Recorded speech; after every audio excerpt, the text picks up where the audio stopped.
today we're chatting to Anna Dawson, who has taken a turn in her golfing journey. You've turned pro. What about that? Yeah, so I turned pro start of this year, which I'm really excited about. So I went to LET Q school at the end of last year, kind of not knowing if I was going to go pro or not. So I was hoping I would turn pro, but obviously, you know, you need to see how things go, and I didn't want to kind of go in there and turn pro and then shut off all my options for this year without kind of knowing how that would play out. So once I got through first stage, which ended up being a bit closer for comfort than I kind of hoped it was going to be, I knew that was going to give me enough status to be able to commit to turning pro and having enough events to play well this year. Well, we've had a fantastic platform for your golfing career. You attended college in the USA. Just quickly, just tell us a bit about that, what you did.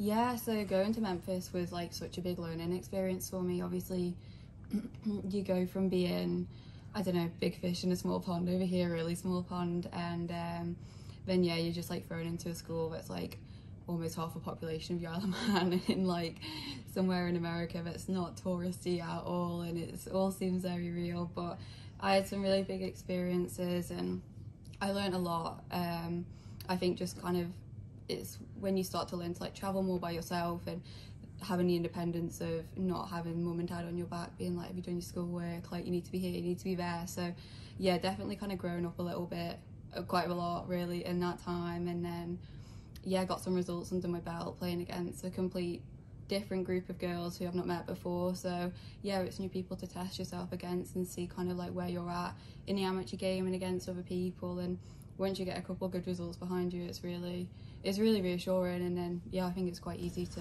get confidence from there. So you'd be travelling around with a team and playing at different courses around North America, and you'd be coming into contact with players of all kinds of standards. I'd imagine some are really exceptional. Yeah, so I think we went to, well, I think it's crazy how many different states I've been to there now, but we went to the two biggest tournaments. They have one in Texas called the Gym West, and then they have one at Augusta, not national, but the Augusta Uni, which is literally across the road, and they have that the week before the Masters, and they were like the two biggest tournaments. So you've got like the best players from college golf all over America like coming to play in these tournaments. And yeah, they were like the big ones where you kind of like you get a really good idea of like where you're at. And yeah, I played them like they were free tournaments altogether, and yeah, that was where I kind of started to be like, okay, like if I'm like competing at this level, like I wasn't necessarily like winning them, but shot a good few scores in them tournaments. And yeah, it was just good. It's just good measure, really.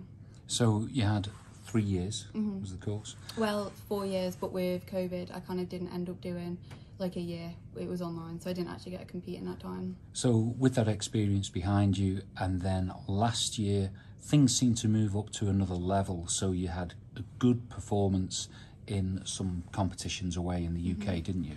Yeah, I did. Last year was my best year by far, and not out of the blue, because I knew that I was obviously always capable of shooting them scores and playing how I did, but obviously being able to do it when it matters is another thing. So I think getting the season kind of started as quickly as it did, it was actually my first tournament in 10 months, and I went out and shot 4 under, 8 under, course record to win by like 8 against like some really good England international players after what had been the most challenging week definitely of my life with my dad earlier in the week. But yeah, that was just like such a big confidence boost. Like from there, it kind of just changed my whole perspective of like the year. It went from being like, yeah, okay, like I want to play in these tournaments, like no, I want to win them tournaments too. So that definitely set the tone. And then I also won, well, although I shot an 8 under, I realised on hole 14 that I was going bogey free, and then as soon as you realise you're going bogey free, you know what happens, you make a bogey. So I didn't have my bogey free then, but later in the year at the West of England in round 2, I shot a 6 under, and that's when I had my first like bogey free round. So that was like another good like confidence boost, like finished second. And then I won the Fowler Series in Wales against the boys And it's been a while since I played against, you know, the guys like we used to at Peel, so that was always pretty nice as well. So let's look at the Faldo series. That is something that has been around Yeah. for many years. It's prestigious, and of course it's got, you know, a big name behind it. So just tell us about that. Tell us about how that finished out, really. Yeah, well, that was actually, I played it knowing that the final they hold out in Dubai was the month before Q School, and I was kind of just looking at the schedule and was like, I'm not going to have anything to play for like 3 months because the amateur stuff ends in August and Q School is in December. So I was like, oh, I mean, I'll just, you know, go give it a go. Hopefully if I can win, then I'll get to go play in the final and it'll be good prep. And then obviously I won, so I got to go to the final. And then I was a bit kind of anxious before I played. Not anxious because I knew I was playing well, but I was like, I hadn't played a competitive round in a couple months. I was like, we'll see how it goes. And then I shot 6 under bogey-free first round. So yeah, that was like really good, but it definitely gave me a little target on my back for the week, and everyone was obviously trying to catch me.